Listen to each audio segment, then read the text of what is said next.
Good morning, good morning, good morning. Yes, it's Beatrice Vivius, Uncle Frankie Two Socks, and your favorite beach quartet with your morning boardwalk beach walk. We are almost too late, I know, but so what? Gaan per dit. It's a bietjie beter van 'n intro. Just mentioned something that's very interesting, and it's very evident here as well. We had some strong winds this year here at St. Lucia, and all the flowers blew away. I mean, this place should be cluttered by now by orange and red flowers, and there is just none. The wind blew all the way, so there's going to be very little mangoes and avocados this year. That is the downside of it. Guys, the cat is out of the bag. The scientist employed by, or the ecologist, as the iSimangaliso wetland park proudly claim, that is employed by them to do research, assist with management, is Dr. Rian Cedras. Google him. He's got a very impressive CV and humble beginnings. We've got a cacophony of ear candy.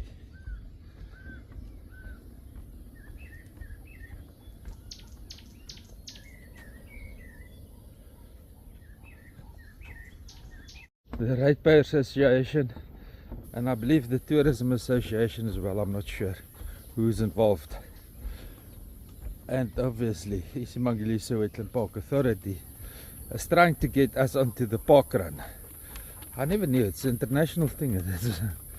It's very well controlled and I won't say legislated, but it's an international thing, and they manage the brand very well. So personally, I believe one of the obstacles we've got here is the condition of the boardwalk, and if we can have this rebuilt by a composite material, wow, what an impressive structure this will be. Now, Dr. Rian is now quite well known amongst the local community, especially the guys with the knowledge on how the system functions. I haven't met him yet. I don't claim myself as one of the people that's knowledgeable on how the system function. I'm just the vocal, the outspoken one to get the public to back off. This system needs to be managed properly, and there's people that knows how to do it. So my vision was always mechanical management of the sediment. It always has been, but by competent people. That's my only wish, and I think we've got a competent team together now, by the looks and the sounds of things.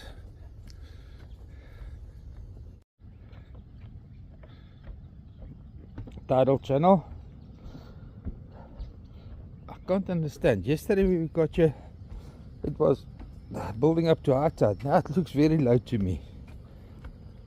Even at Honeymoon Bend, the mud bank is totally exposed, and that's a huge problem, that mud bank.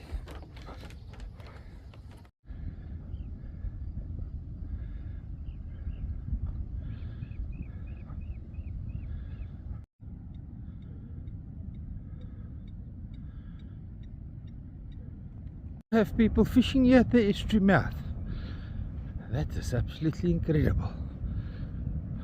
Gee, made it in time, and there's Jayan is coming. Have arrived. Look at this pretty sunrise. People fishing while our Anok is coming down the estuary channel, which is by now very shallow this morning. I think the tide's already going out.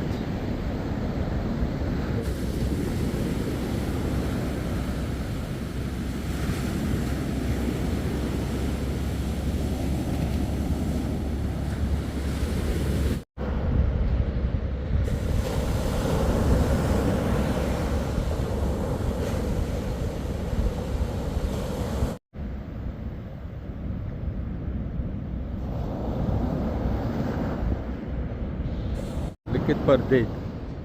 Pardet, wie kom daar? That is who's coming, Daddy. The most expensive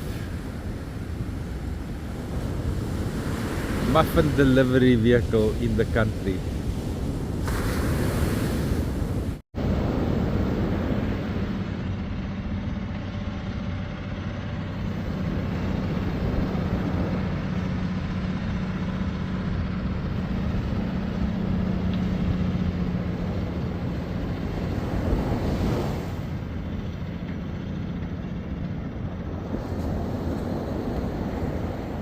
It's gonna be interesting. Stewart's not all up to getting it over that hill over there.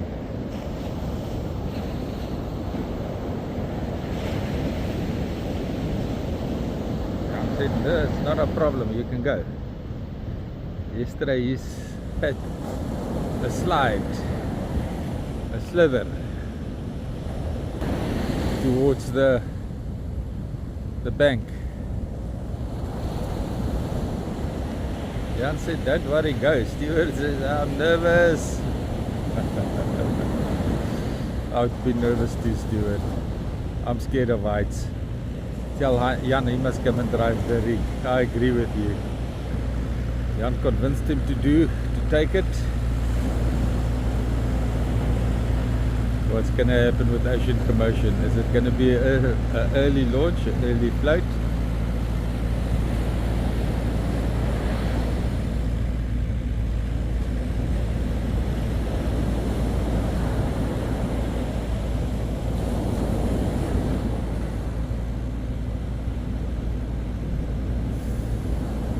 Oof, Stewart.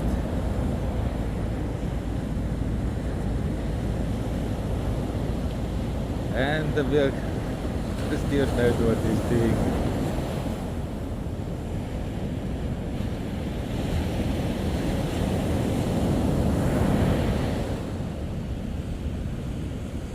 And Stewart got stuck. No, he didn't, he just changed gears.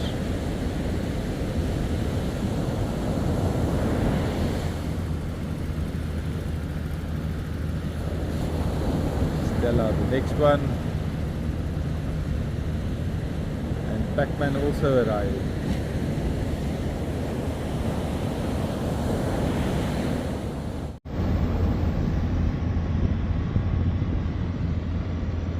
Hello. Okay, bye. That's in hello.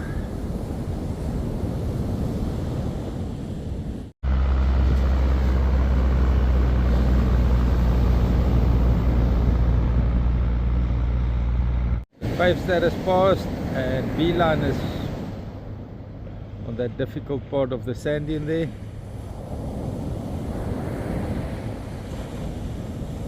Try and play fetch with Pardet. Let's see how well this goes. Los. Ek gaan jou back raak slaan. And look at that proud girl. Look at that. So it's easy, what I was trying to say earlier this morning, it is easy to know somebody's intention. You can look at their heart by their social media profile. That's going to say a lot about mine. But anyway, Dr. Rian is clearly here with the right heart. I'm just not sure about the guys doing the preparation of the paperwork for whatever legal requirements there could be. If they don't have the same passion as the scientists and the environmentalists and the ecologists driving this clearing up of the estuary mouth, we're going to be back where we were, back to square one, back to 2006. Was dit nou lekker? Huh? Begin jy nou dors word? Been dug away here very seriously. I must climax. My back got too sore from standing, and we're just doing a sweep of the estuary mouth current situation, and then we're going to take our walk back.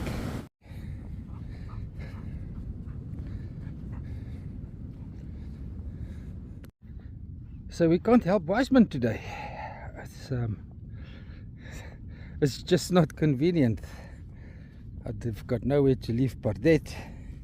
Frankie is stuck there in crocodile territory, and not a good idea to leave Pardette there on when she's thirsty, there on the peninsula sandbank. Got a bad feeling about it, so I'm going home, gonna make breakfast, get Pardette off the beach, get her some water to drink. Massive sediment movement on our walking sand dune, our tabletop sand dune. Yo, let's go and have a look.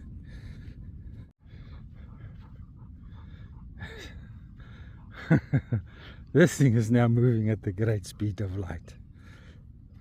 Like if it's going to be inhabited soon, hopefully before winter, the grass that's growing here is now creeping up the dune. Let's have a look at that.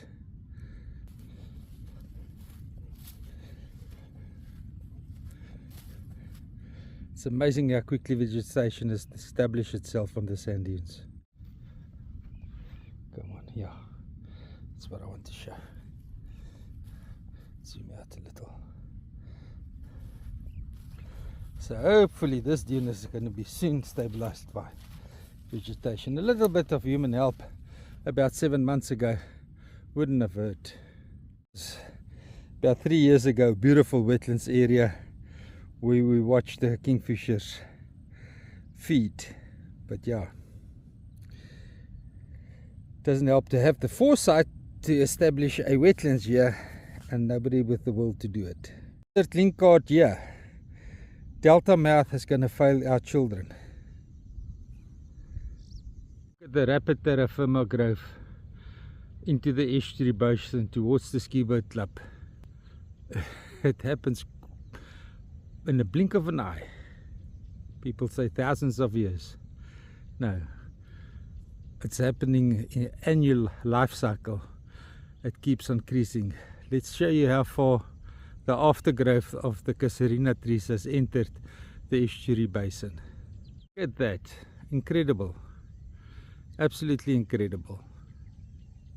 One thing that the government and iSimangaliso Wetland Park Authority doesn't realize yet, it's much cheaper to feed people with working habitats than it is with government grants. Much cheaper, much healthier, much easier, much less work. So what I'm saying is the iSimangaliso Wetland Park Authority hasn't figured it out yet, but the commercialization of the park is not going to work. Not to the extent where they want to commercialize it. That's greed. It's not financially viable. Greed never survive. Now the scientists has used Kenya and all those lakes where it's overfished as an example why we should keep the communities out of St. Lucia estuary. And look what they did. The Forbes Foundation destroyed the habitat because they didn't want people to harvest it. With the right control and education, we can save all this. Although people are culturally removed from us doesn't mean they're stupid. In this wet cycle, we had the right opportunity to establish little fish hatcheries all along the wetland systems and overpopulate those wetland systems with indigenous fish species. Would it bring an imbalance into the biozones of the little habitats? Yes, of course it will. But what the hell? The communities would have protected those habitats, and when everything comes into balance, when we go out of the wet cycle again, the habitats would have been protected, and then it would have had a chance to repair itself during the dry cycles. Come wet cycle again, we can harvest it again. No.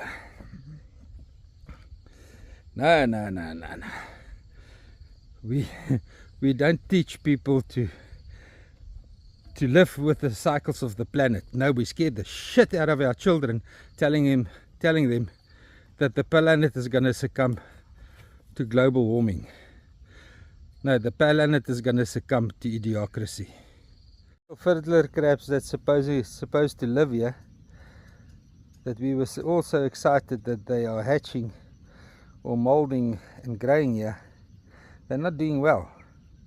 The only thing I can think of is because of the fresh water content.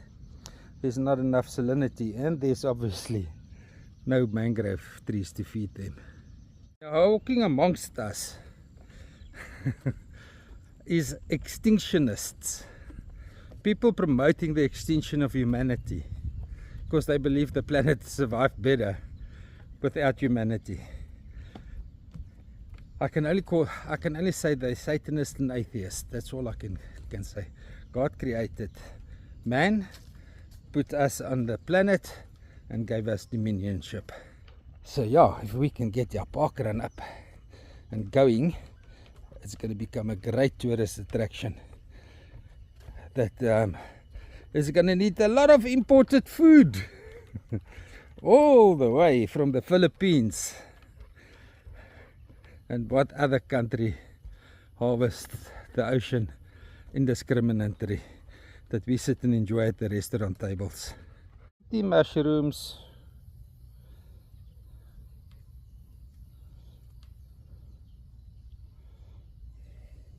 I'm confident that the economics behind conservation will force the park authority to adapt domestic tourism as a source of income. Okay, we're almost at the end. Just found out that Paul is leaving, and Paul and his wife is leaving. They're going back to the south coast after 17 years. Yeah, the circle of life.